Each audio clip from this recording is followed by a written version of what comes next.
Should you do a Kickstarter or a pre-sale when you are launching a new planner? So today we're going to talk about the difference between the two and the pros and cons of each and what I would recommend for your situation.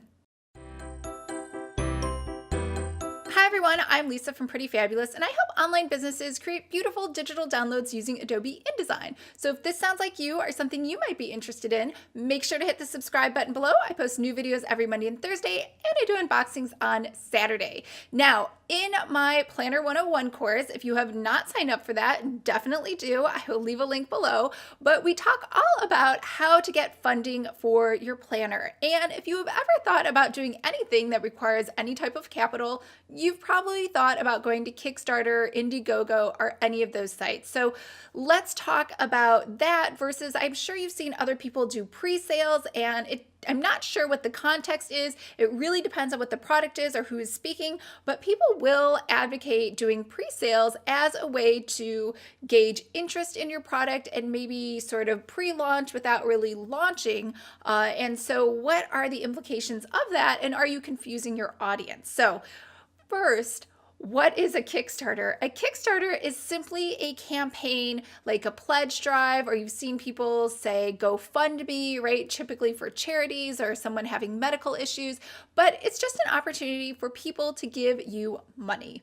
Now, in exchange for that money on your Kickstarter or Indiegogo site, you typically promise them something in return, like maybe just an attaboy, like, thank you so much for giving me money. Or you might promise them, hey, you get first dibs on the planners. Or if you want to pay even more, maybe you can pay for a pink planner or a leather planner or one that comes with all these special bells and whistles like pens and stickers. I don't know.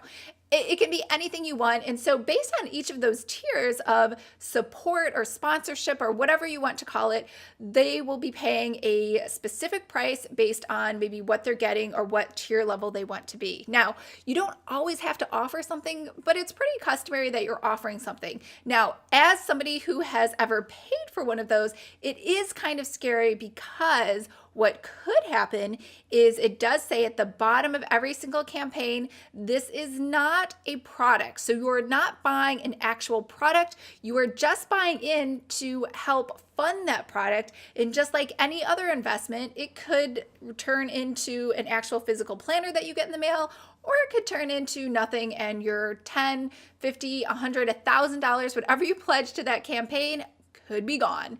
So the thing with Kickstarters is if you really have, I think, in my opinion, when you should use a Kickstarter is when you have friends and family that you know want to donate money to your business, invest in it without getting anything at all in return.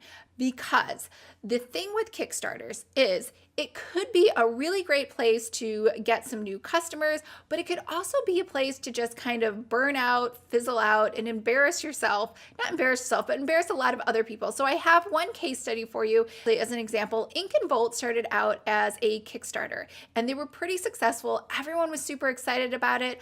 I don't think there was anything special about their planners. I'm not saying they were bad planners, but they were very simple, sort of just moleskin looking minimalistic designs. And a lot of people purchased those and they became an actual company. So I don't know if you know this, but if you do Indiegogo or Kickstarter, you can never, and I really mean never, ever, ever, ever till the end of time, take your campaign down and delete it. So once you start a campaign, it is there forever. So I think, if you were going to do that, again, only do it if you have friends and family who are perfectly okay with not, reaping that reward or whatever you're promising or planning to deliver, just in case things don't work out. Now, on the flip side of that, when should you do pre-sales? Pre-sales are really for, in my opinion, when you have the actual physical product. And what I mean by that is that you have it in hand. So I see a lot of people doing pre-sales, and I have another video on shipment delays, which you can watch if this has happened to you, but they'll do pre-sales and they'll make all these really great promises of when this planner is going to be delivered. And 9 times out of 10, it is late. Like, I don't think I've ever done a pre-sale for a planner where it's shown up on time. And that's because people are doing pre-sales, in my opinion, the wrong way. So there are so many things, I can't even count how many things could go wrong. I have a video with my friend Caitlin where we talk about Alibaba and working with outside manufacturers from overseas and all the things to be aware of. So definitely watch that. I will leave a link for that below.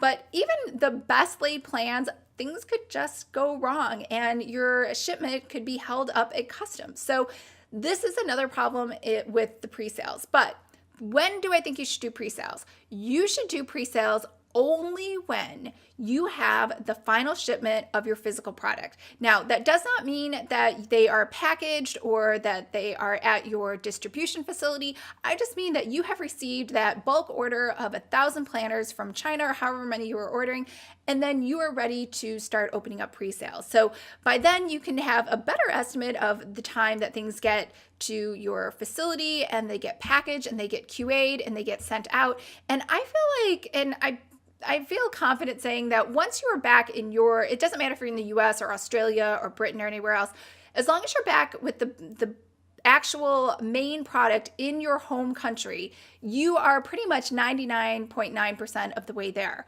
But if you are still waiting for that shipment to come from China, and it could be wrong, like I've had huge shipments that are just like, they're ruined because I approved the QA and there was something weird on the page being on one side, not the other side. I didn't want to pay for a single proof because I'm just silly. But because of that, the whole shipment was bad. So until you get that big, huge shipment, please, please, please don't open up pre-sales. So this is when you should open up pre-sales. And obviously, you can close off pre-sales once all of your products are at the distribution center and ready to ship out, like that very day when someone places an order.